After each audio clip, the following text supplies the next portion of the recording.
Сайн мэцгаано бүгд эрэндний өдрийн мэнд төргий шингэчлэгт эргээд ирлээ. 2022 оны сүүлээр Америкийн Айдахо мужид нэг байранд амьдардаг 4 оюутныг нэг шөнийн дотор хороолсон аимшигт хэрэг гараад олон нийтийг цочрож байсныг санаж байгаа бах.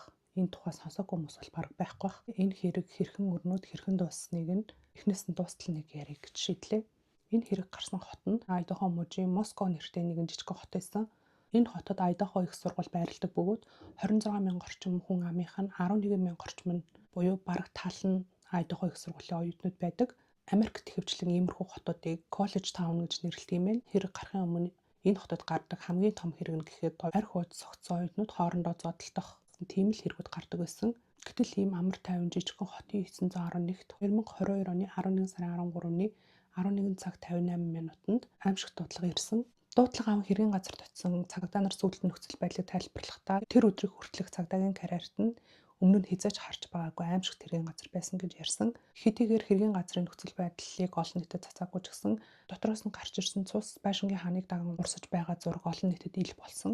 Энийг харахад л дотор нь ямар аимшигтай байгаа вэ гэдэг нь бол ойлгомжтой төсөөлөгдөж байгаа байх. Дөрвөн хохирогчийн эхнийх нь Мэдисон нэртэй 21 настай эмэгтэй байсан. Айдахогийн их сургууль маркетинг чиглэлээр сурч байсан. Маш хөдөлгөөнтэй сэргэлэн охин байсан ба цагийн ажил хийдэг байсан. Ресторанта маркетингийн зорилгоор пэйж нээж өгөн түүнийг өөрөө хөтлөн явуулдаг тийм идэвхтэй охин байсан.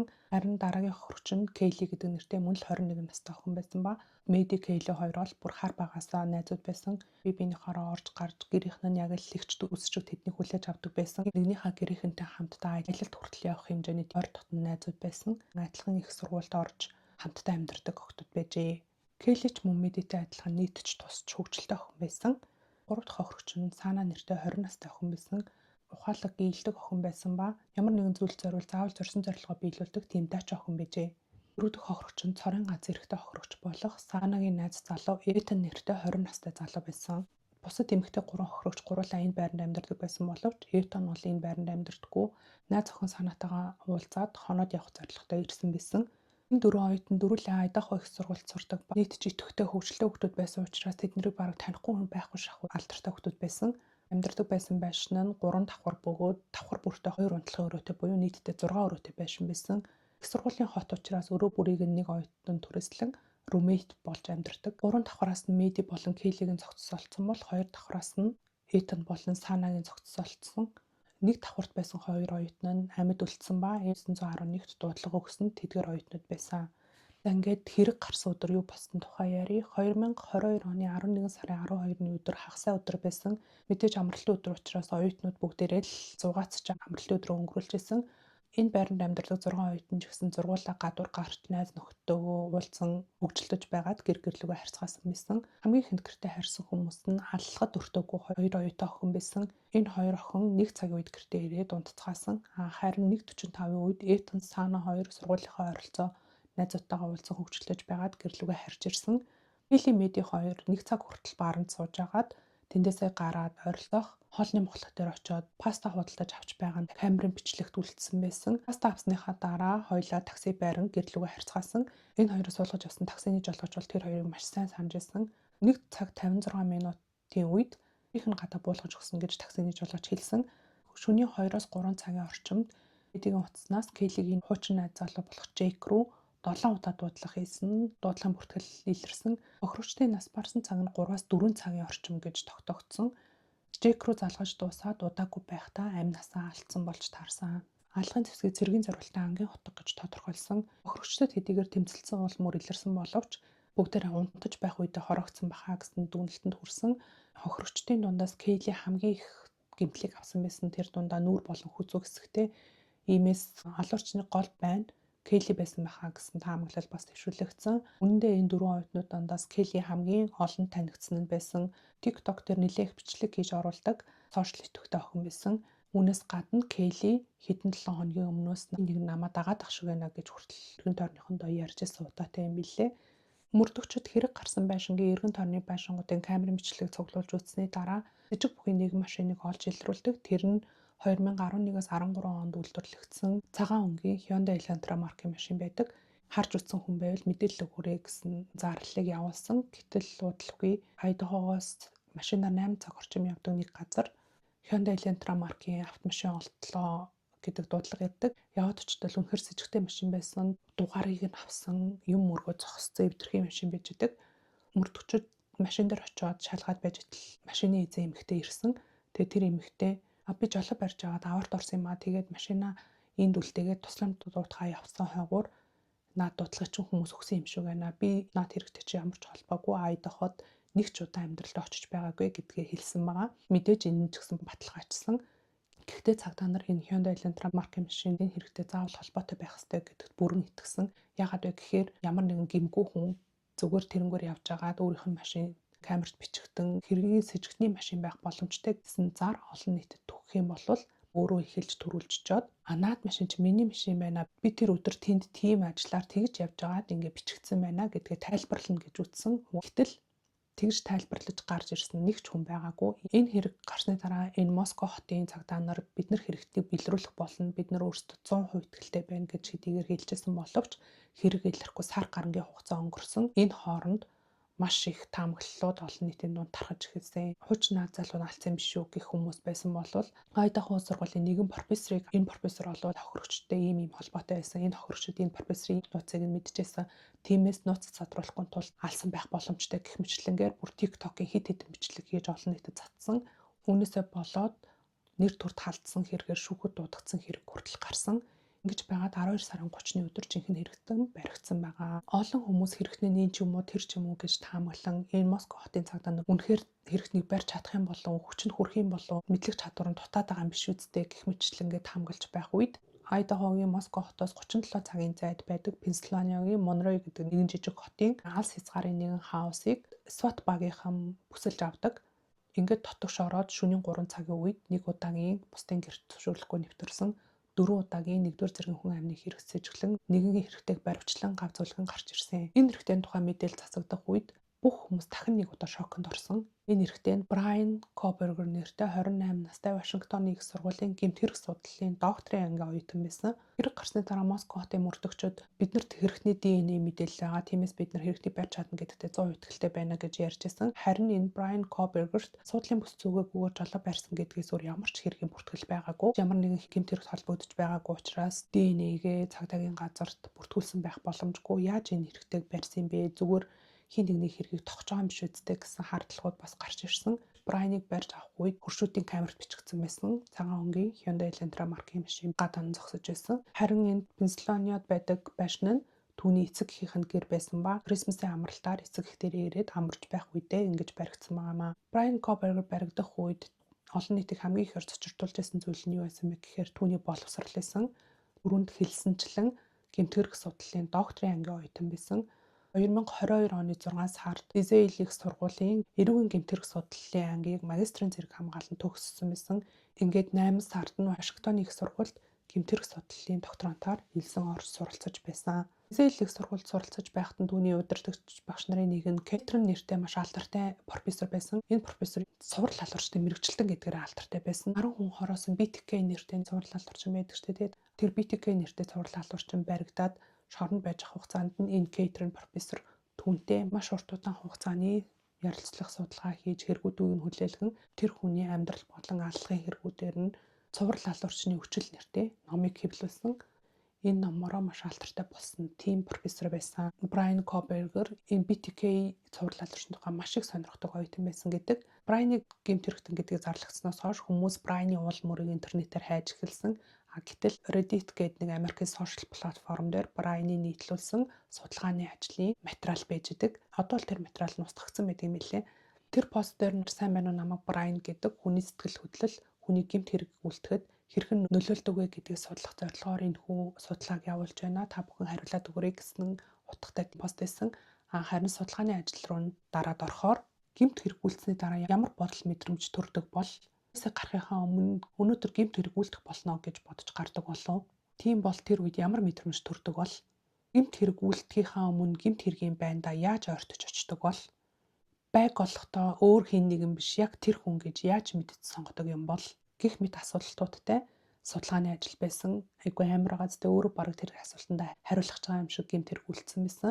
Түүнтэй хамт сурдаг байсан оюутнууд болон баг дунд ахлах сургуультай хамт сурдаг байсан хүүхдүүд нь бүгдээрээ өөрсдөө Брайаны тухай бас бичиж эхэлцгээсэн. Брайан маш чимээгүй боловч цаанаа л нэг эвгүй хөхтэйдэг гэсэн. Өсвөр насндаа охтуудад их шоглолдог байсан. Зарим нэгэнд нь бүр зодуулдагч байсан гэж ярьцгаасан. Түүнээс гадна охтуудтай яаж харилцахаа мэддэггүй маш сонио хөхтэйдэг гэсэн. Нэг ч удаа харилцаж үзэж байгаагүй охин дээр очсноо. Чи өнөөр юу хий? Надтай хамт гарах уу гэх мэтчлэн сонин асуулт асуудаг байсан. Тэгээд ямар нэгэн байдлаар охтууд өөртөө дургуутсан хариулт өгөх юм бол маш удаанаар гүлэрч ширтээ зогсож байдаг тийм хүүхэд байсан гэж хэлсэн. Энэ маш удаанаар гүлэрч ширтдэг гэдэг үг нь бол маш олон хүмүүсийн аамнаас гарсан. Ахлах сургуулийн эхний жилдээ орж ирэхдээ бол маш илүүдэл жинтэй хүүхэд байсан боловч төгсөх жилдээ гинт огцомжийн хайж эхэлсэн. Тэгээд боксор хичээллэх болсон. Тэрнтэйгээ холбоотойгоор зан огцом өөрчлөгдөн тийм төрөмгийн хүүхэд болсон гэх мэтчлэн яриануд гарч эхэлсэн. Ахлах сургуульд байхдаа Брайантай нэлээд удаан найзууд байсан Келси нэртэй нэг эмэгтэй түүний тухай ярихдаа Брайан 17 настай байхдаа героин донтож эхэлсэн гэж ярьсан. Зан ааш нь өөрчлөгдсөн, жин огцом ассан. Тэрний энэтэй бас холбоотой байх боломжтой юм шиг байгаа. Худалдаасаа салахын тулд маш их тэмцсэн. Нэг орол, нэг гарал гэдгийг давтаж явсаар байгаад арай хийн гарч байсан гэж ярьсан байгаа. Дараагийн Брайаны тухай ярьсан хүн нь болохоор Дизейл их сургуулийн ойролцоо нэгэн баар ажиллаулдаг Жордан нэртэй залуу байсан. Тэр бааранд нь Дизейлийн их сургуулийн оюутнууд маш ихээр орж ирдэг гэсэн юм л та. Брайан ч гэсэн энэ баард орж ирдэг байсан. Гэхдээ орж ирэх болгондоо дандаа ганцаараа явж идэг гэсэн гэж хэлсэн. Эмэгтэйчүүдээр очил ингээл арай өдөхтөө ингээ хачаа чин тэнэг асуулт асуудаг гэсэн. Тэнгуут октодод дургуутсан хөнгө аяс илэрхийлэх юм бол тэр эмэгтэйг дэвгүй байдалд ортол нь ширтээ суучдаг гэсэн гэж ярьсан.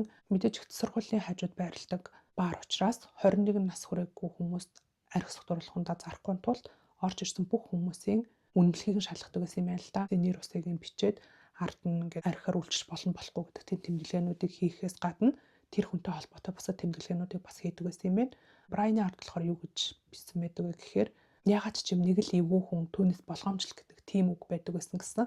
Нэг удаа Брайан тэр баарандаа сууж яснаа бартендер охинтой яриа үтсэн юм байна л да. Тэгэл янз бүрийн тэнийг юм асууад ангууд нь бартендер охин төгшөөсөн байдалтай ганц хоёр үгээр хариулж яснаа сүултээ бүр ингээд дуурхаа болцсон гинэ. Тэгсэн чи Брайан шууд урд нь очсноо хараалын үгийг бартендер охин руу хэлсэн. Үүнийг нь харж суужсэн Жордан Брайанаар явж очиод сайн уу Брайан эргээд ирсэн чи баярлалаа. Гэхдээ би чамд нэг юм хэлмээр байна. Чи энд байх хугацаанд миний ажилчдыг хүндлэх хэрэгтэй. Ямар нэгэн асуудал үүсэхэ болцгой хоёлаа гэж хэлсэн байгаа. Гэтэл Брайан бүр ингээд юу ч болоогүй юм шиг, юу ч мэдэхгүй юм шиг байна. Таны юу яриад байгаа чи би юусоо ойлгохгүй байна гингүүтээ үлдсэн пивээ уунгуудаа гараад явсан. Тэгээ тэрнээс хойш хизэж эргэж ирээгүй гэж ярьсан байсан. Хамтдаа доктор сурдаг оюутнууд нь ч гэсэн яриа өгсөн. Гэтэл нэг оюутны юу гэж ярьсан бэ гэхээр Брайан ер нь бол ингээл байнга л ядарсан, цөхөрцөн, нойрон дутууж байгаа юм шиг гартаа кофе барьцсан явж байдаг гэсэн. Гэтэл хэрэг гарсан өдрөөс хойш кофе жуухаа болсон. Нэг л сэрэгцэн амралтанд яваад ирсэн хүн шиг маш цоглог ирч хүчтэй тийм царайтай болсон гэж ярьсан байгаа. Үүнийг нь мэрэгчлэлтнүүд юу гэж тайлбарласан бэ гэхээр Брайан хэрэг хийснийхаа дараа би хүний амь насыг авч чадхуйц байр суурьнд байгаа хүн гэж өөрийгөө үзэж өөртөө ихтэй болж амьдрах утга учиртай болсон байх боломжтой. Тэгэхээр хүний гаднаасаа харагдах эрч хүчний байдал хүртэл өөрчлөгдөх боломжтой байдгаа гэж ярьсан. Бас нэг хамт сурдаг хүн Брайан их ухаантай залуу байсан. Гэхдээ ухаантай гэдгээ бусдад нотлох байгаа юм шиг айгу сонин үг хэллэгийг хэрэгэлдэг байсан. Юм ярьж яснаа ойлгож байгаа хэвээр иймэрхүү юм ойлгоно хэвээр гэх мэтлэн айгу хүнийг дорд утсан хандлагыг их гаргадаг байсан гэж ярьсан. Харин энэ хэргийн мөрдөгчөд Брайан өөрийгөө их ухаантай гэж бодож иж магадгүй. Өөрийгөө зэж баригдахгүй гэж бодож иж магадгүй. Гэхдээ энэ цаг үе бол 70-аад он биш, Тед Бандигийн цаг үе биш. Мөрдөн шалгах шинжлэх ухаан шин түвшинд хүрсэн. Төгс гэмт хэрэгүүлэх боломжгүй гэдгийг Брайан өөрөө мэдрэх болно гэж хэлсэн байгаа. Үргэлжлүүлээд мөрдөгчөд тухайн шөнө юг болсныг цаг хугацааны дараалтайгаар нь дэлгэсэн. Амьд үлдсэн хоёр эмэгтэй хоёулангийн нэг давхарт байсан гэж ярьсан да. Гэхдээ хоёулаа нэг давхарт байгаагүй, нэг нь амиа алдсан Сана болон Итон хоёрын эсрэгтлийн өрөөнд байсан юм билээ. Дэлан гэдэг нэртэй эмэгтэй байсан. Амиа алдах үедээ бүгдээрээ унтчихсан гэж ярьсан боловч бас тэр нүггүй байсан. 4 цагийн үед Сана хоол хүргэлтийн аппликейшнаар хоол захиалсан нь ил болсон. Үүнээс гадна тэр шөнө Дэлан хэрэгтэнтэй нүр тулж түүнийг харсан гэж хэлсэн. Эхлээд Дэлан нохоо хоцох чимээнээс ирсэн. Ирмэгцэн Келли нохоотойгоо тоглож байгаа юм байна гэж бодсон юм лээ. Яг тэгэхээр Келли Морфи гэдэг нэг нохоотойгоо амьдардаг гэсэн. Тэгээд хөвтөж байсан Дэлан удалгүй гэр тэн нэгэн байна гэж хэлхийг сонссон гэсэн. Ингээд хаалгаа онгоолгоод ардл ямар ч хүн харагдаагүй. Тэгэхээр хаалгаа хаачаад буцаад орлогоор орсон чинь Саанагийн өрөөнөөс хин нэгэн хүн уйлгнаад ах шиг чимээ сонсогддог. Дахиад гайхаад хаалгаа онгоолгоод харсан чинь дахиад л хинч байдаггүй, ямар ч чимээ сонсогддоггүй. Тэгэхээр хаалгаа хагаа буцаад л орлогоо ордог. Гэтэл нэг юм шалан дээр унаа төсгийг чимээ гардаг. Тэгэхээр нь гайхаад дахиад хаалгаа онгоолгоод харсан чинь хар хувцастай хар масктай нэг залуу өв төсөндөө алхаад ирж байдаг. Түүнийг харсан Дилан шууд л гацаж орхисон. Гэтэл тэр залуу хажуугаар нь өнгөрөөд 2 давхрын хаалгаар гараад яваад өгсөн. Энэ байшин нь 3 давхар байшин хэрнээ яг энэ зурагтаар харагдаж байгаа шиг 2 давхрынхаа хаалгаар хойноос нь орж болдог, 1 давхрынхаа хаалгаар урдаас нь орж болдог ийм байшин байсан. Тэр залуу шууд 2 давхрынх нь хаалгаар гараад явсан гэсэн. Дилан тэр залуугийн тухай ярихдаа 1.78 м орчим сантиметртэй, туранхай боловч чирэг биетэй, маш их өтгөн хөмсгтэй тийм залуу байсан гэж хэлсэн. Тэгэхээр хөмсгөнийхэн ширхгийг хүртэл харах хэмжээнд байсан гэхээр маш ойрхон зүрсэн болж таарч байгаа юм. Диланы яриг батлах нэгэн камерын бичлэг олцсон. 4 цаг 4 минутын үед цагаан элентра машин тэдний гадаа зогсоол тавьж байгаа нь бичигдсэн. 4 цаг 20 минутын үед тэр цагаан элентра маш хурдтайгаар тэдний гаднаас хөдөлж байгаа нь бичигдсэн байсан. Харин 911-т маргааш өдрийнх нь 11 цаг 58 минутанд дуудлага ирсэн. Энэ бүхнээс болоод маш олон асуултууд гарч ирсэн. Эхнийх нь алуурчин яагаад гэрчийг амьд үлдээсэн бэ? Хоёр дахь нь алуурчныг гарч явахыг харсан хэрнээ яагаад 11 цаг 58 минут хүртэл 911 дуудлага өгөөгүй вэ? Гурав дахь нь 4 цагт 4 минутанд машин ирж зогссон, 4 цаг 20 минутанд гарсан гэхээр 16 минут. Энэ 16 минутын хугацаанд 4 хүнийг хорох боломжтой юу гэсэн ийм 3 асуулт гарч ирсэн. Асуултын дагуу таамаглалууд 60-аас хөвөрч эхэлсэн. Эхний асуулт буюу хэрэгтэн яагаад гэрчиг амьд үлдээсэн бэ гэдэг асуултанд магадгүй хэрэгтэн түүнийг хараагүй байх гэдэг таамаглал гарч ирсэн. Хараагүй байх боломжтой яагаад гэхээр хэрвээ хаалгаа онгоолгож бүтэн бие гаргаж ирээл ингэж хараагүй бол шүн харанхууд хаалга жижигхэн онгоолгоод ингээд цэцраа нь харж байгаа тохиолдолд хүнийг харахгүй байх боломжтой. Эсвэл 16 минутын дотор 4 хүн хороосон хүн мэдээж маш их ядарч цуцсан байж таараа. Талан дээр ингээд төсөөх чанга чимээ гарсан, дээрэс нь нохоо гоцж байгаа тохиолдолд хин нэгэн хүрээд ирж магадгүй гээд яран гарсан учраас зүгээр орхисон байх боломжтой гэсэн таамаглалууд гарч ирсэн. Харин с ิจ бүхий үтгэхэд гэрээс нь гараад явж байгааг харсан хэрнээ яагаад дараа өдрийнхэн 12 цаг хүртэл цагтаад удаагүй вэ гэдэгт ямар таамаглал гарч ирсэн бэ гэхээр магадгүй Дилан паник атакт орсон байх. Паник атакт орохоор хүмүүс яадаг гэхээр цаг хугацаа өнгөрч байгаа эсхийгч мэдрэхгүйгээр олон цагийг өнгөрүүлэх тохиолдол байдаг гэдэг юм лээ. Тэгэхээр тийм байдал байсан байж магадгүй. Эсвэл хүн мэдээж ингээд ямар нэг юмыг сайнаар бодохыг хүсдэг. Тэгэхээр манай найзууд л намайг айлгаж авах надад тоглож байгаа байх гэж бодсон байх боломжтой гэж үтсэн. 3 дахь таамаглал нь магадгүй тэр ямар нэг мансуурлах бодис хэрэгэлсэн байх. Тэгээд мансуурсандаа эсвэл арх ууц цогцсондоо нөхцөл байдлыг бүрэн ухаарлахгүй унтаад өгсөн байх боломжтой гэсэн ийм таамаглалууд төвшүүлэгдсэн. 3 дахь нь буюу 16 минутын дотор 4 хүнийг хөнөөх боломжтой гэдэг таамаглалт нь бүрэн боломжтой гэсэн хариултууд гарч ирсэн. Яагаад гэхээр тэр 4 хүн дөрүүлээ эсэргүүцэл үзүүлээгүй унтаж байсан тохиолдолд бол 16 минутын дотор 4 хүнийг хөнөөх боломжтой. Мөрдөгчд Брайаны утасны байршлыг тогтоосон мэдээлэлд дэлгэсэн. Төрөн дээр нь 2 цаг 47 минутын орчимд Брайаны утас гэртээ байхдаа унтарсан. Тэгээд 2 цаг 53 минутын орчимд Брайаны амьдардаг хотхоноос цагаан өнгийн элентра машин хөдөлж байгаа нь камерын бичлэгт бичигдсэн.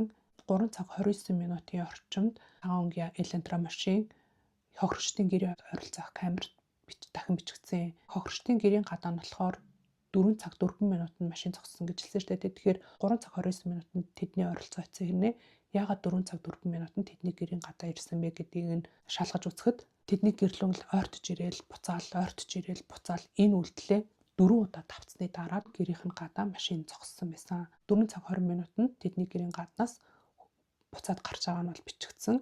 Харин 4 цаг 48 минутанд утас нь хассан. Энэ Москва гэдэг хотын хамгийн өмнө зүгт байрладаг хэсгээр утас нь хассан. Тэндээ нэлээд удаан хугацаанд ингээд байжгаад 5 цаг 30 минутанд тэндээсээ гэрлүүгөө чиглэн хөдөлсөн байсан. Хамгийн амар хэсэг нь юу вэ гэхээр 9 цаг 12 минутанд дахиад тэр гэрийн ойролцоо эргэж ирсэн тэмдэглэл байсан. Хэрэг гарсан байшинд хэрэг гарахаас хэдэн 7 хоногийн өмнөөс эхлэн 12 удаа ирж очсон тэмдэглэл утсан дээр нь үлдсэн байсан. Тэгэхээр нөгөө Келли намайг хин нэгэн дагаад ах шүү байна. Би стокерт болсон юм шиг байна гэж ярьжсэн худлаа биш юм шиг байгаа. Хэргийн газараас олцсон ДНХ нь яаж олцсон нь тодорхой болсон. Алгын цэцгийг цэргийн зориулалтаа ангийн хутга гэж ярьжсэн шүү дээ. Тэр хутга нь заавал цэргийнхэнд байдаг ч биш юм билээ. Амазоноос амархан захиалаад авчих боломжтой тийм хутга юм билээ. Зориулалтын гэртээ байдаг. Тэр хутганы гэрээ Брайан хэргийн газар үлдээгээд явсан байсан. Хутганы гэр дээрээс Брайаны хурууны хээ болон Брайаны ДНХ-г нь олж илрүүлсэн юм билээ. Ингээд мөрдөгчд мэдээлэлээ цацаад удаагүй байж байтал дээрх олон таамаглалуудын асуултанд хариулах баримтууд ил болцгоосон. 911 рүү залгасан дуудлагын voice нь задарсан. Дуудлага дээр болохоор нэг цаана 3 4 хүн байгаа нь бол сонсогддог. Эхний ярьсан эмэгтэй нь найзууд маань урьд чун их архиусан, тасарсан юм шиг байна. Ерөөс сэрэхгүй байна, хариу өгөхгүй байна гэж хэлдэг. Тэгтэн диспетчер эмэгтэй тэд нар амьсгалж гин үү гэж асуусан. Тэр үед дуудлага өгч байгаа эмэгтэй дээшээ гарыг шалгацгаая гэж хэлдэг. Ингээд цаана нэг эрэхтэй дуугарч байгаа чимээ гарсан. Тэгээд Сана Этан гэдэг дуудаад цаашаа шалхаа гарч байгаа юм шиг байгаа. Тэгснээ гинт нөгөө эрэхтэй хоолой цаашаа бүгдээр гарцгаа цаашаа гэд орилдог.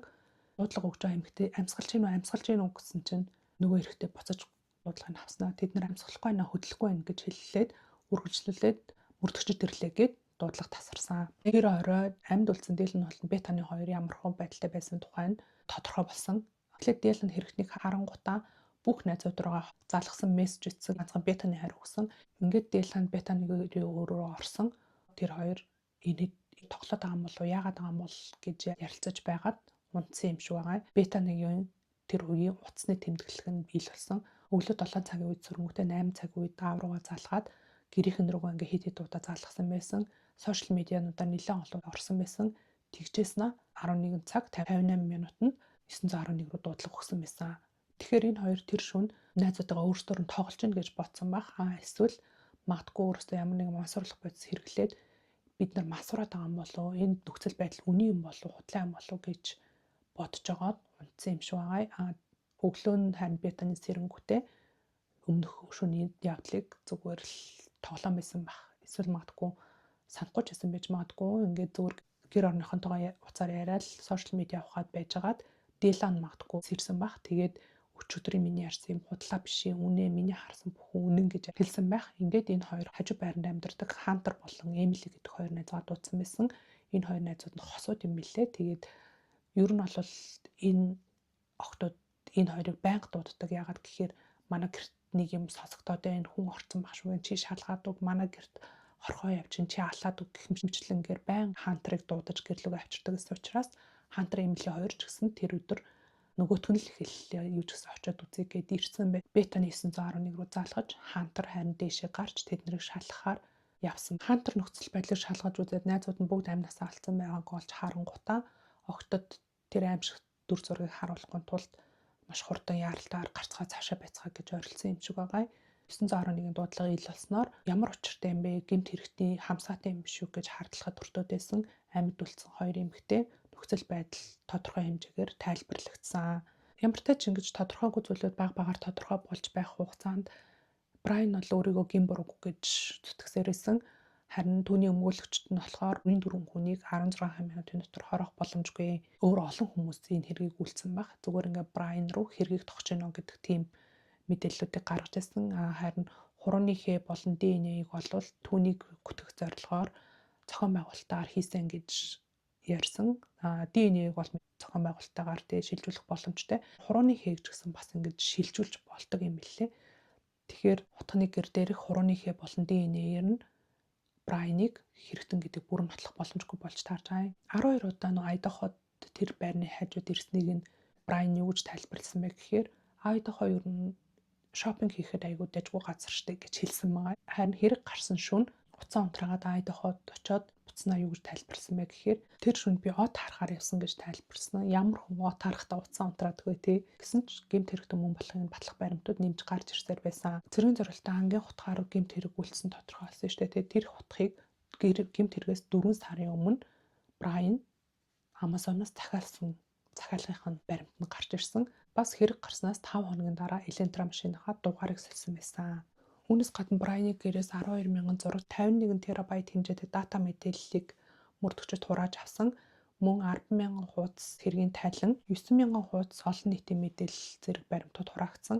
Энээсээ болоод 2023 оны 6 сард болох байсан шүүх хурал нь хойшлогдсон. Брайаны өмгөөлөгч нар нь сонин хүсэлтүүдийг гаргаж ирсэн. Шүүх хурал дээр хөмсг ихтэй гэдэг үгийг хэрэглүүлмээргүй байна. Мөн сошиопат гэдэг үгийг хэрэглүүлмээргүй байна. Гэх мэтчлэн хүсэлтүүдийг гаргаж байсан. Мөн Брайан бол аутизмын өвчтэй хүнд хин нэгэн рүү удаан ширтэх юм уу нийгмийн харилцаанд сайн орж чадахгүй байх явдал бол тийм ч ховор биш зүйлээ. Тэгэхээр эдгээрийг түүний гэмт хэрэг үйлдэх сэдэлтэй холбон тайлбарлах байхыг хүсэж байгаа гэх мэтчлэн тийм хүсэлтүүдийг гаргаж ирсэн. Тэгээд энэ нүүн хүсэлтүүдийг нь зөвшөөрөхгүй байлаа гэх мэтчлэн ингээд шийдвэрлээд явах тусам ингээд хугацаа сонгогдоод идэв юм байна. Тэрнээс гадна нөгөө 51 терабайт дата мэдээлэл гэдэг нь ямар хэмжээтэй мэдээлэл вэ гэхээр хүний өдөр тутмын бичлэгийг хийхэд нэг хүний 20-30 жилийн амьдрал бичиж болох үс хэмжээтэй мэдээлэл юм билээ. Тэгэхээр тэдгээрийг бүгднийг нь үзээд тэр дундаас нотлох баримт болох зүйлсийг шүүж бэлтэнэ гэхэд бол маш их цаг хугацаа орохоор исэн. Энэ бүгдээс болоод шүүх хурал хойшлцоор байсан. Ийхүү шүүх хурал хойшлогдсон сунжирч байх хугацаанд Америкийн NBC телевизийн Dateline нэвтрүүлгээр Брайаны тухай маш олон мэдээлэл цацагдсан. Dateline гэдэг нэвтрүүлгээр хоёр эмэгтэй оролцож Брайаны тухай ярьсан. Эхнийх нь болохоор нэг Холли гэдэг эмэгтэйсэн. Тэр эмэгтэй Брайантай нэг найзынхаа пул партийн дээр танилцсан юм байна. Пул партийн дээр мэдээж бүх охтууд бикинитэй байсан. Тэгээд тэр бикинитэй охтууд дундаас хоёр эмэгтэйг Брайан бүр онцгойлон ширтжсэн. Сүүлдээ тэр хоёр эмэгтэй баг Брайанаас айхуц хэмжээнд тэр хоёр руу ширтээд салахгүйсан гэж ярьсан. Брайаны тухай ярьсан хоёр дахь эмэгтэй нь болохоор түүний докторийн анги оюутан байсан. Тэр хоёр хамтдаа нэг өрөөнд суудаг гэсэн юм байна. Тэгээд хамтдаа суудаг учраас Брайан нэлээд тассан байсан. Тэгээд Брайан би чамд сайн болчихжээ гэж сэтгэлээ хэлчихсэн юм байна л да. Тэгсэн чинь Брайан надад чамтай найзаас илүү харилцаатай байх сонирхол байхгүй гэдээ ерөнхийдөө татгалцсан. Гэхдээ тэр сэтгэлээ хэлчихснээс хойш тэр эмэгтэйд маш сонь зүйлсүүд тохиолдох болсон гэсэн. Нэг өдөр хичээлд тараад гэртээ ороод ирсэн чинь гэрт нь яг хүн ороод гарсан юм шиг санагдсан. Тэгээ 0-т ороод харсан чинь ингээд юу н бүх хүмүүст л байдаг шээ тий. Баг хэрэглэгээ болсон гоо сайхны дуусаагүй ингээд савнууд 0-ийн тэнд ингээд хөвчээдэг. Тэр гоо сайхны савнууд нь 0-ийн бочкын дээр нь зэрэг шиг ингээд жигсцэн ингээд барилтаа байжсэн гэсэн. Тэгэл бүр хараад хамаг шар усны босоод гүгэл гараад ирсэн чинь ширээн дээр тавьсан байсан өглөө нь хийх гэж байгаа бүтлгүүтэд түлхсэн кейкэнд байхгүй болсон байсан гэсэн. Яалтчгүй энд түлхсэн кейк байсан да тэр хайчч ба гэд гайхаад энэ тентгээ шалгаад утсан чинь пэчэнд нь хийгээд хаацсан байсан болж таардаг. Айсандаа би ер нь гэртээ камер тавих хэрэгтэй мэн гэж бодсон. Тэгээд камера хэнээр тавилсан бэ гэвэл Брайанаар тавилсан. Тэр камерыг суулгаж өгөхийн тулд Брайан тэр гэрийн интернетийн нууц уг нь мэддэг болсон камерын бүх аппликейшнийг нь өөртөө суулгаж өгсөн бүх холболтуудыг хийж өгсөн гэсэн тэр эмэгтэй магадгүй намайг Брайан энэ хугацаанд ажилтдаг гэсэн ч хийж болох юм гэж ярьсан байсан. Энэхүү Dateline нэвтрүүлэг дээр энэ хэргийг хэрхэн өөрсөн тухай өөртөөхөө таамаглалыг гаргасан. Энэ үед болохоор Брайан өөрийн хэргийг хүлээгээгүй байсан учраас хэргийн шалтгаан хэрхэн өөрсөн тухай хэн ч мэдэхгүй байсан. Энэ гэрт бол Брайаны таргет байсан гэж үзсэн. Гол таргет нь Мэди байсан байх гэж үзсэн байгаа. Мэдиг өнөхөр өрөөнд нь орох үед Мэдиг Келлитэй хамт байж таарсан. Төлөвлөгөөгүй нөхцөл байдал тулгарсан учраас Келлитэй маш их тэмцэлсэн байх. Тиймээс Келли их шарахыг авсан гэж үзсэн. Энэ үед хоол хүргэлтээр захиалсан байсан Сана унтаагүй байж таарсан байх. Дээд өрөөнд нь чимээ гарсныг сонсоод Сана өрөөнөөс гараад гэрт хин нэгэн байх шиг байна гэж хэлсэн. Тэр Деланы сонссон чимээ Санагийн хэлсэн үг хаа гэж бодсон. Магадгүй тэгээд юу болоод байгаа шалах гэж явж исэн Сана дээрээс бууж иржсэн Брайантай таарсан байх. Ингээд Брайан түүнийг утгаар зүрдүүлэн өрөөрөнд дагуулж орсон. Утгаар зүрдүүлэн орж явах үедээ уйлгансан байх. Тэгээд тэр уйлгах чимээг энэ Делан дахин сонсоод хаалгаа онгойлгох үед нь аль хэдийн тэр хоёр өрөөрөөр хаалгаа хатсан байсан учраас дахин юм олж хараагүй байх гэж үзсэн. Санаг мөн хороогоод унтаж байсан Этаныг мөн хороогоод гарч явсан гэсэн таамаглалыг Dateline нэвтрүүлгээс дэвшүүлсэн. Гэмтэрх судлалын докторант хүн яхаараа гэмтэрийн газар хутганыхаа гэрээг үлдээдэг билээ гэдэг олон нийтийн зэрэг үзлэг гарч ирсэн. Тэгэхээр тэрийг юу гэж тайлбарласан бэ гэхээр зөвхөн Мэдих өнөхөр энэ гэрт орсон. Тэгээд Келли байсан учраас гинтийн нөхцөл байдалд сандарсан Брайан хутганыхаа гэрээг орхиод явсан байхаа гэж үзсэн. Этан болон Санаж түүний таргет байгаагүй зүгээр гарч явахад таарсан учраас хороосон гэж Dateline нэвтрүүлгээр тайлбарласан. Шүүх хурал ингээ хойшлж нэг юм 2025 оны 8 сарын 7-ны өдөр товлогдсон. Гэтэл шүүх хурал болохоос 1 сарын өмнө Брайан өөрийн гин буруутайг хүлээсэн. Айдахо муж нь ер нь бол цаазын ялтай муж юм билээ. Гин бургаа хүлээ харин цаазын ял битээ оноогоор гэж тохиролцоо хийсэн байхаа гэж таамагласан. Тэгээд тэр нь ч гэсэн үнэн болж таарсан. Ингэж тохиролцсноос болоод Брайан яагаад энэ хэргийг үлдсэн, яаж үлдсэн, амьд үлдсэн гэрчүүд ямархуу байдалтай байсан, юунаас болж тийм хожимдож мэдээлэл өгсөн зэргийг бол хэн ч мэдэх боломжгүй болсон. Учир нь юу вэ гэхээр Америкийн шүүхийн тогтолцоонд хэрвээ хэн нэгэн хүн гин буруугаа хүлээгээгүй байх юм бол түүнийг гин буруутай юу үгүй юу гэдгийг нь нотлох эхний шатны шүүх хурал яваад тэр шүүх хурлаараа гин буруутай нотлох юм бол түүнд ял онох шүүх хурал гээд хоёр дахь шатны шүүх хурал явагддаг юм байл та. Эхний шүүх хурал дээр буюу гин буруутай эсгийг тогтоох шүүх хурал дээр бүх тэр гэмтэртэй холбоотой гэрчүүдийг нь дуудаж авчираад гэмт хэрэгтэй холбоотой нотлох баримтуудыг үзүүлээд гин буруутай үгүйг тогтоодог юм байна. Тэгэхээр энэ шүүх хурал болохоо болчих байгаа учраас энэ тухай хинч мэдэх боломжгүй болж байгаа гэсэн үг. Ял оноо шүүх хуралдаар бол тийм юмнууд дэлгэх шаардлагагүй, шууд л ийм хэрэгт гин буруутай учраас ийм ялгааныг хүсэж байна гэдгээ хэлэл тэрнийхэн дагуу шүүгч ялгаа оноодог тийм шүүх хурал болт юм байна. Бараг 3 жил шахуу нотлох баримтаа шинжилгээгээ сунжруулан энд хүрчээд яагаад гэнт ийм шийдвэр гаргасан юм бол гэд хохирчдын гэр бүл 2 хуваагдсан саналтай байсан. Эхнийх нь шүүх хурлыг явуулж түн цаазын ялгаанах хэрэгтэй гэж үзэжсэн болвол дараачих нь дахин энэ нөхцөл байдалтай тулгархыг хүсэхгүй байна. Ингээд энүүгээр хангалттай хэрэгтэн гин бурууга хүлээсэн л болоо гэж үзэжсэн. Брайан Кобергерийн ял онох шүүх хурал нь 2025 он буюу түрүү жилийн 7 сарын 23-ны өдөр болсон. Энэ шүүх хурал дээр тухайн өдөр хэргийн газар очсон цагдаагийнхан мэдүүлэг өгсөн очиход нөхцөл байдал ямархуу байдалтай байсан тухай нэг бүрчлэн тайлбарлсан. Энэ хэсэг нь бол бүр үнэхээр амар өрөвдөлттэйсэн. 3 давхрын медигийн өрөөнөөс медик Келли хоёрын зогсоолцсон. Келлигийн царайн танигтай аргагүй байдалтай болсон байсан. Хоёр эмэгтэй хоёулаа арсны өнгө өөрчлөгдөн аль хэдийн нас барсан байсан ба хатсан цусаар бүрхэгдсэн байдалтай байсан гэж мэдүүлсэн. 8-9 цагийн дараа мөрдөгчөж очсон шүү дээ. Тэгэхээр мэдээж цус нь аль хэдийн хатсан байж таарсан байх. Келли нүр болон биедээ 30 орчим хотгоны шарх авсан байсан нь задлангаар тогтоогдсон. Унтаж байх үедээ халлахад өртсөн хэдиж эцээ хүртэл тэмцэлцсэнийг илэрхийлэх олон тооны тэмцлээс үүдсэн шархтай байсан. Үүнээс үцхэд Брайан эхлээд медик хороож меди юу ч хийх боломжгүй болсны дараа чимээнээр сэрсэн Келлиг хороох гэж тэмцэлцсэн байх гэж тамгалсан. Меди бас олон тооны шархтай байсан ба хөл гар болон баруун талын нүдэн доороос хамрлуу хүртэл гүнзгий урт шарх үүссэн байсан. Уран давхар байрны 3 дахь давхарлаа шууд гарч ирж энэ хоёрыг хороосныг ботход энэ хоёрын хэн нэг нь таргет байсан баха гэж үзсэн. Сана 2 давхарт өрөөнийхөө хаалганы хажууд шалан дээр хөл нь хаалга руу чиглэсэн байдалтай олдсон. Энэ өрөөнд хамгийн аимшигт тэмцэл болсон нь илэрхий харагдаж байсан. Хаалга цонх хаан туурга бүх хэсгээр цус цацарч шалан цусан далай болсон байсан. Мэдээгээр цацагдаж байсан байшингийн шалнаас урсан гарсан цусны толб энэ өрөөнөөс гарсан цус байсан. Саанач бас хэрэгтэнтэй тэмцэлсэн уул мөр болох олон тооны шарх гар хуруу шуун дээрээс нь олцсон. Саанагийн бие дээрээс 50-аас дээш утганы шарх илэрсэн. Этон унтаж байхдаа нас барсан. Этаны хөлн дээр нь хүртэл гүнзгий шарх байсан. Яагаад нэгэнд унтж байгаа өөрийг нь эсэргүүцэх боломжгүй байгаа хүний хөлийг нь хүртэл ингэж хутгалах болсныг мэрэгчлэтнүүд тайлбарлахдаа Брайан бол ямар ч эмэгтэйчүүдтэй харилцаж чаддаггүй хэрнээ өөрийнхөө сонирхдаг охтууд нь дандаа ийм хөөрхөн царайлаг нийтж тэгээд энэ олон нийтэд алдартай ийм меди болон Келли шиг охтуудыг сонирхдаг байсан. Өөрийнх нь харьцаж дотносож чадахгүй байгаа охтуудын нэгтэй үерхдэг.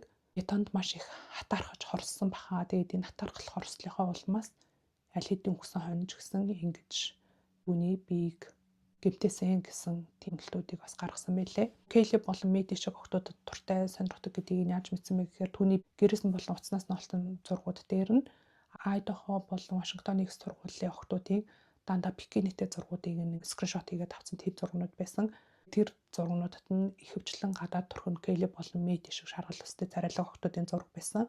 Тэрч бүхий л тэр зургууд донд нь меди Келлигийн таньдаг найзуудын зураг хүртэл байсан. Энэ шүүх хуралд болохоор амьд үлдсэн Бетани болон Диланаар оролцох байсан. Гэхдээ Бетани өөрийн биеэр оролцоогүй. Захаа бичээд Эмили гэдэг найзаараа уншуулсан. Бетанигийн захааг нь уншиж өгье. Миний нэр Бетани. Би амиа алдсан 4 хүнтэй румейт болон амьдарч байсан. Ийм зүйл миний дотны найзуудад тохиолдно гэж төсөөлж байсангүй. Тэр өдрийн өглөө дээшээ гарч та нар яаж ингэж чадж байна? Та нараас болж айж өгөх шахлааштай гэд инээлдэн уулзалдан л гэж бодож байсан. Харин тийм зүйл болоогүй.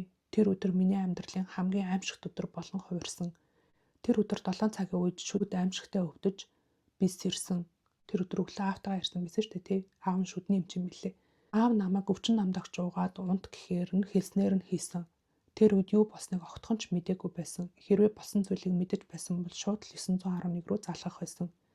Тэр үед болсон зүйлийг мэдээгүй дээ. Шууд 911 дуудаагүй дээ. Одоо ч гэмтсэн хэвээр амьдарч байна. 911 руу залгах үедээ ямар үг хэлэх ёстойгоо ч мэдэхгүй байсан. Тэр мөчөөс ухаан санаа минь бүрэн үгүй болсон. Найзууд минь хорвоог орхин оцсныг хүлээн авахаасаа өмнө олон нийтийн шүүмжлэлийг хүлээж авсан. Энэ бүхэн үнэн гэдгийг ойлгож ч амжаагүй байхад чи найз мөн үү? Чамаг өөрийг ч наалвал таарна гэх мэт сүрдүүлгүүдийг авч эхэлсэн. Зөвхөн намайг ч биш, гэр бүлийнхнийг минь хүртэл сүрдүүлж байсан. Зарим хүн гэрийн минь гадаа хүртэл ирчихсэн байж байдаг байсан. Би одоо ч хүртэл боддог. Яагаад заавал би гэж?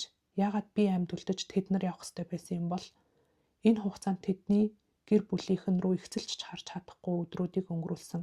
Юу гэж хэлэх ёстой, юу ярих ёстойгоо ч мэдэхгүй байсан. Тэдний хайртай хүмүүс байхгүй болж би амьд байгаа гэдэг үнэн үнэхээр зовлонтой санагдаж байсан. Энэ хэрэгээс хойш бүтэн нойртой хоосон нэг ч шүн байхгүй. Шүн дунд сэрж хэн нэгэн орж ирсэн байх үе намайг болон бусад хүмүүсийг гэмтэх үе гэж үргэлж боддог. Дахиад хэн нэгэн хайртай хүнээ алдах үе гэсэн айдас үргэлжилсээр байгаа. Энэ айдасаа хизээч арилахгүй байх гэж бодож байна. Ийм захаа бичиж явуулсан байсан.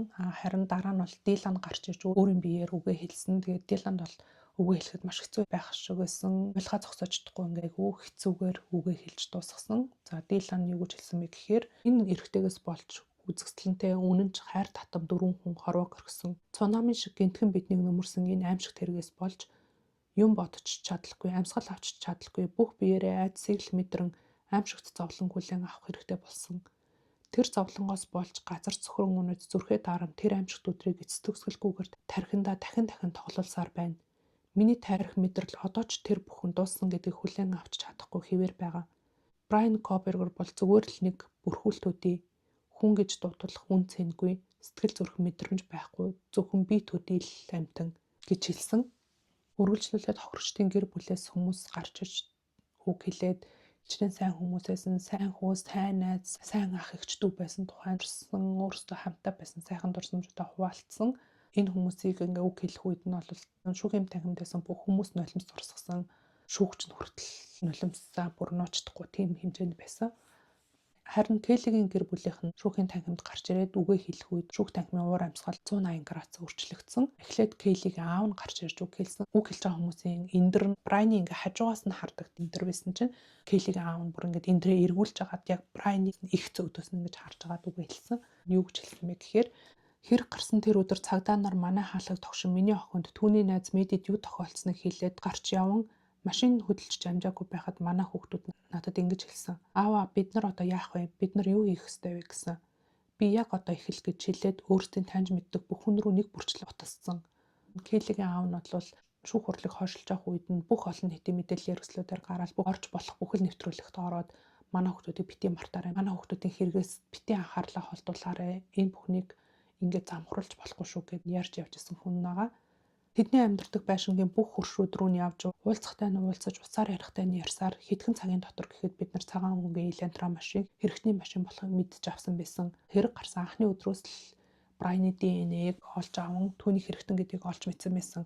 Гэтэл юу гинэ? Чи гэмт хэрэг судлалын доктор гэсэн үү? Тоглож байгаа илгүү дээ. Яаж тийм ухаантай байж чаддаг байна? Хүмүүс бидний хүүхдүүдийг үргэлж санан дурсах боловч чи бол бусдад дурсахдах үн цэнэгүй амьтан. Чи буруу гэр бүлээ оролтлоо гэж хэлсэн. Харин тэрний дараа Келлигийн эгч нь гарч ирээд үгээ хэлсэн. Келлигийн эгчийн үг нь бол шүүх танхимыг бол амар дөргиулсан. Шүүх хуралд усны дараа Келлигийн эгч нь гарч ирэхдээ би энэ үгийг хэлснийхаа төлөө баривчлагдаж магадгүй гэж бодож энэ шүүх танхимд ирсэн. Гэхдээ би баривчлагдсан ч хамаагүй гэж бодож үгээ хэлсэн гэж ярьсан байсан. Тэгэхээр ямар үг хэлснийг нь одоо уншиж өгье. Сайн байцгаана уу? Өнөөдөр шүүхийн танхимд үг хэлэх боломж олгосонд баярлалаа. Намайг Оливия гэдэг. Би бол Келлигийн эгч нь. Мэдисон Морган ч надад дүү шиг минь хүн байсан. Миний дүү болон Мэди бол чам шиг юмны оролдох хүмүүс биш байсан. Тэд чамтай харьцуулагдахын ч аргагүй хүмүүс байсан. Хайраар дүүрэн өсч бусдад хүлээн зөвшөөрөгдсөн хөвгчлөлтэй ухаантай зоригтой хүчтэй охид байсан. Хэрвээ чи тэд нар руу ойртон очиж ярилцсан бол чамд үнэхээр илдэг хандах байсан байх. Зам асуусан бол зам зааж өгөөд үзэсгэлэнтэй дулаахнаар нэмсэглээд өдөх охид байсан.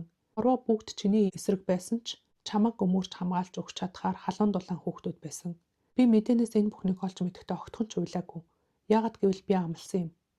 Келли Мэди хоёрын өмнөөс тэмцэх болно гэж. Юу ч болж байсан нь тэмцэх болно гэж. Хэзээч тэдний амьдралыг үнгүүдлэхгүй гэж. Би бол тэдний амьдралын нөгөө тал шиг л хүн байсан. Ямар нэгэн хэцүү зүйл тохиолдвол тэд над дээр ирж би үргэлж тэдний төлөө тэмцдэг байсан. Завгүй байсан ч нөхцөл байдал тохиромжгүй байсан ч хамаагүй. Би үргэлж тэдний төлөө тэмцдэг байсан. Тиймээс өвхөлж үүнийг өөрчилж чадахгүй. Хэрвээ сүүлийн удаа тэдэнд үг хэлэх боломж олдсон бол ингэж хэлэх байсан. Тэднэрт сүүлийн үгээ хэлхийн тулд би шөнийн 2 цаг хүртэл нулимсанд дэвтсэн нүдэрээ зүрхээ чангалан хайр, уур, гомдол бүхэл сэтгэл хөдлөлөөр шингэн эдгээр үгсийг бичсэн. Гэхдээ одоо мэдлээ. Энэ новш энэ бүхнийг сонсох эрхгүй. Келли Мэди хоёр ч тийм зүйлийг хүсэхгүй байсан.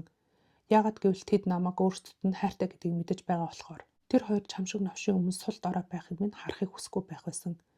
Тэд магадгүй ингэж хэлэх байсан бах. Игчээ, яагаад одоо ингэж сул дорой царайлж байгаа юм бэ? Бидний төлөө хизэж ухрахгүй тэмцэн гэж амласан биз дээ гэж. Тийм ээ, би чам шиг новшийн өмнө нулимсч гаргахгүй, чичрэхчгүй байх болно. Чам шиг хог новшнууд бусдын айдас зовлонгоос таашаал авдаг үсттэй. Чам шиг шимэгчэд би хоол болох юм өгөхгүй. Харин чамд тохирох нэрийг чинь хэлж өгье. Сошиопат, сайкопат, алуурчин. Чи ихцлэн сууж байгаа сонс. Алуурчин чиний амьдрал ямар байна вэ? Тэр өдөр гэрээсээ гарахдаа чи юу бодсон бэ? Юу мэдэрсэн бэ? Яагаад заавал миний дүүнэрийг сонгосон юм бэ? Гэмт хэрхийхээ өмнө тэд нартай үгсэлж үтсэн үү? Энэ асуултууд нөгөө өөрийнх нь Reddit дээр тавьсан байсан судалгааны асуултууд байгаа зү. Чи бол хохирогчийн сэтгэлд автсан лүүзер төдий. Нууцлаг мундаг хүн шиг харагдахыг хүсэж байгаа юм шиг байна. Өөрийгөө ухаантай гэж бодоход хүргэсэн цорын ганц зүйл чинь дипломын чинь дүнлэл байсан бах. IQ-гийн тестийн оноо өндөр гарлаа гэд өөрийгөө хорвоогийн хамгийн шилтгэн гэж андуурсан уу? Инээд хүрхэхээ бол чи бол уйтгартай сонирхолгүй энгийн л нэгэн. Огтхон ч онцгой биш. Огтхон ч сонирхол төрүүлэхүйц биш. Өөрийгөө харалтаа мундаг царайлаад л байсан. Гэтэл ингээд гууж байна, цаазаар л битээ аваараа гэд гуугаа сууж байгаа зү. Гэмт хэрэг судлалын доктороо хитрхи уйтгартай болох эвд үгүй сэжигэн санагдж байна. Чиний мэдхийг хүсэхгүй үннийг хэлэх үү? Чи тэр шүнд хулчгар царайлан шүн дунд унтаж байгаа эмэгтэй хүүхдүүдийг алаагүй бол Кейли чамайг навс балбах байсан биз? Гэмт хэрэг судлалын доктор гэд мундаг царайлж байлаач чамд чаддаг юм юу ч байхгүй. Ажилч үгүй, найз ч үгүй, чамайг сонирхдаг эмэгтэй ч байхгүй үсттэй.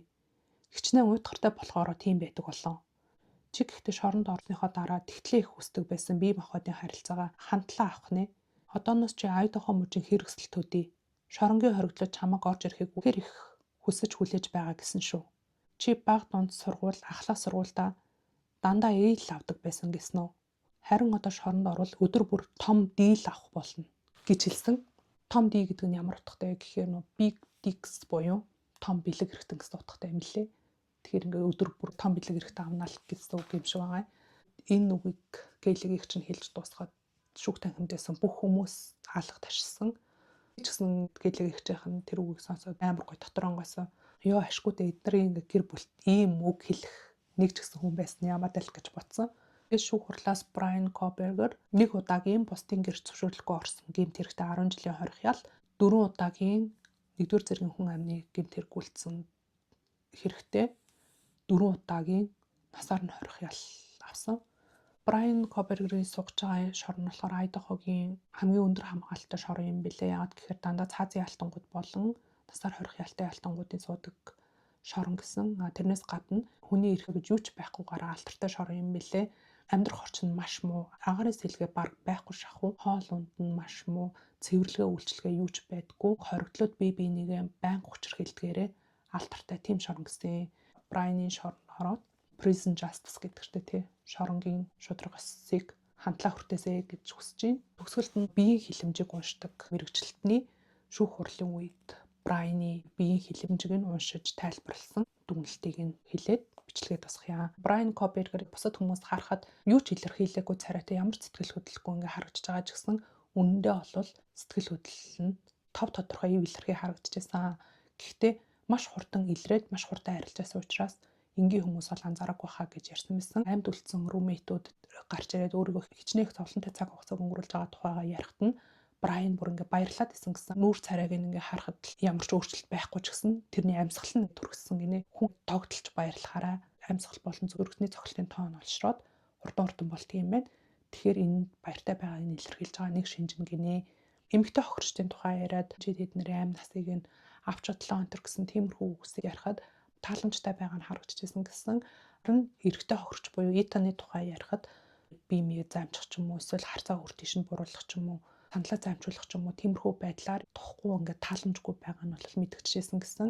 Хохирчдын амь насыг авч олцсон, ирээдүгийг авч утсан, амьдралыг нь авч утсан гэх мэтлэн тиймэрхүү үг хэлэгдэх тоолонд толгоогоо тогж байгаа ч юм уу те ерөнхийдөө юм нэг зөвшөөрж байгаа шинжийг үзүүлжсэн. Тэрний үг жагаа гэхээр тийм ээ би тэгсэн, би тэгж чадсан гэж бардамж байгаа нэг хэлбэр гэж хэлжээ лээ.